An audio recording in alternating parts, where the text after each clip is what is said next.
स्वागत है आपका कुलदीप सर यूट्यूब चैनल में। पिछले समय मैंने एक टॉपिक लिया था चक्रवृद्धि ब्याज का। अब मैं एक और दूसरा नया टॉपिक लेता हूँ, केंद्रीय प्रवृत्ति की माप। ये जो टॉपिक है केंद्रीय प्रवृत्ति की माप, ये हर एग्ज़ाम के लिए बहुत ही इम्पोर्टेंट है। जो हमारा एनटीपीसी का एग्ज़ाम चल रहा है उसमें से एक दो सवाल तो आ ही रहा है और आना ही तय है।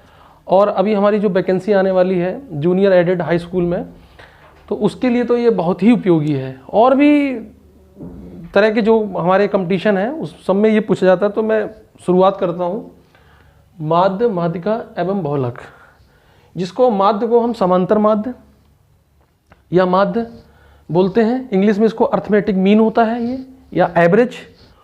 ये माध्यिका इसको मीडियन बोलते हैं, और ये है बहुलक जिसे मॉड बोलते हैं। तो सबसे पहले मैं बात करता हूँ माध्य की, या इसको मैं औसत लिख सकता हूं। ठीक है, इंग्लिश में होता है ये एवरेज, या और सिंपल मीन, या इसे अर्थमेटिक मीन भी बोलते हैं। जैसे हम एक क्वेश्चन लेते हैं,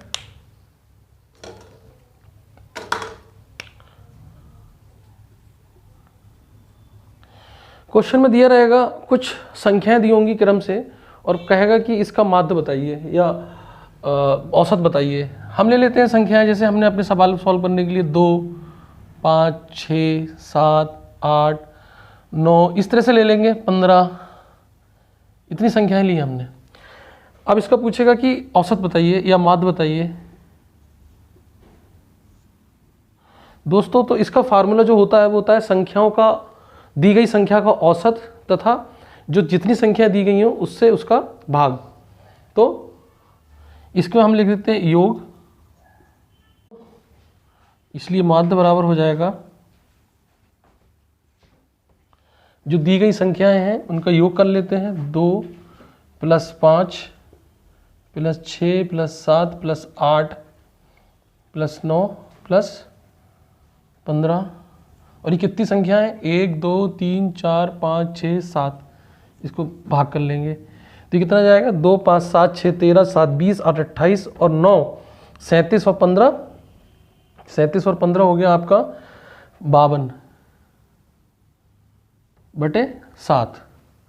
तो ये हमारा आ जाएगा 52 से 7 को भाग करेंगे, 7 × 7 = 49, और ये हमारा हुआ 3.7 × 4 = 28, लगभग 7.4 आएगा। ठीक है दोस्तों, तो ये तो हो गया हमारा माध्य निकालने के लिए, और इसको हम इससे डिनोट करते हैं x बार से। मेन हमारा काम है क्वेश्चन को सॉल्व करना। तो ये योग हो गया, और ये जितनी संख्याएं दी थी उससे इसको भाग कर दिया। चलिए दोस्तों, दूसरे सवाल पे आते हैं हम।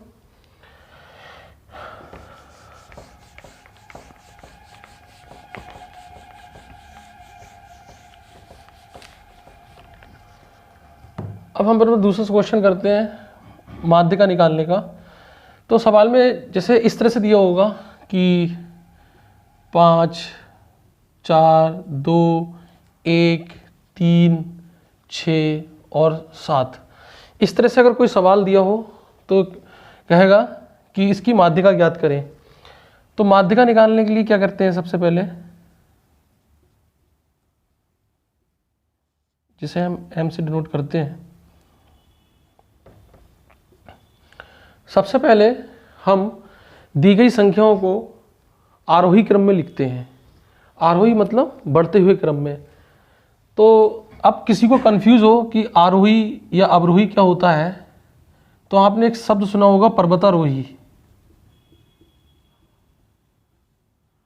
तो इसका हम जब सद्धि विच्छेद करेंगे तो ये होता है पर्वत प्लस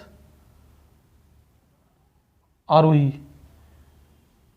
मतलब पर्वत पे जो चढ़ने वाले होते हैं। यानी पर्वत पे कौन चढ़ता है? पर्वत इस तरह का होता है, तो इस तरह से चढ़ेंगे ना, छोटे से बड़े की तरफ। तो इसका मतलब हो गया छोटे से बड़े की तरफ।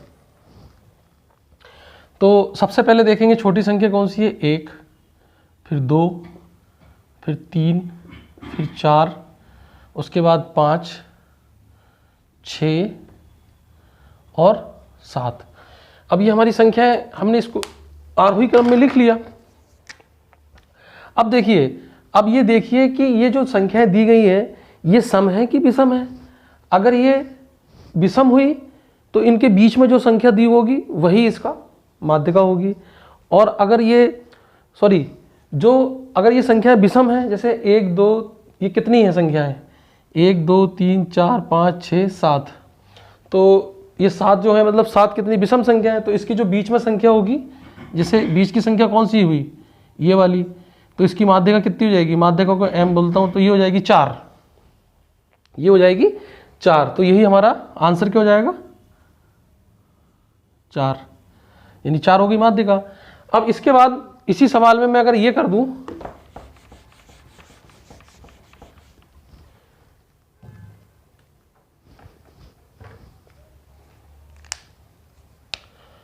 मैं इसको 8 ले लूं और यहां पर 8 लिख दूं, तो ये सवाल मेरा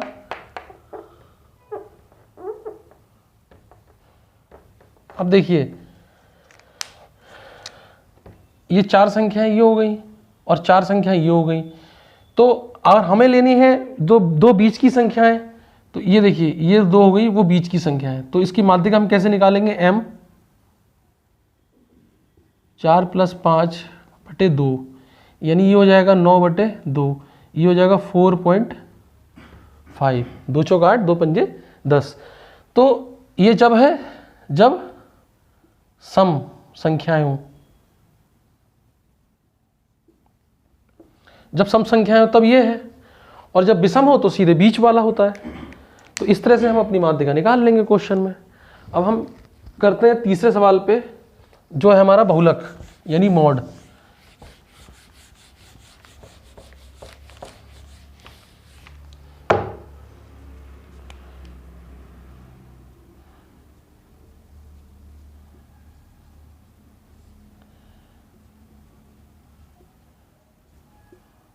इसको कैसे करते हैं, जैसे क्वेश्चन में दिया होगा, क्वेश्चन नंबर 3 इस तरह से दिया होगा, 3 3 2 2